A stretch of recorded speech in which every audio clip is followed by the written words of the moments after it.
Narito ang chikang hindi nyo dapat palampasin. Ano nga ba ang panganib na maaaring makuha sa paglusong sa tubig baha? Para sa mga detalye,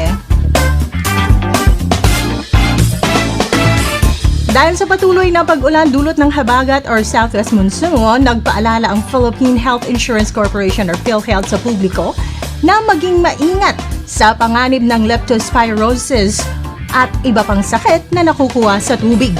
Ang leptospirosis ay isang seryosong bacterial infection na nakukuha sa tubig baha o putik na kontaminado ng ihi ng mga hayop lalo na ng mga daga. Kaya huwag kalimutan, iwasang lumusong sa tubig baha.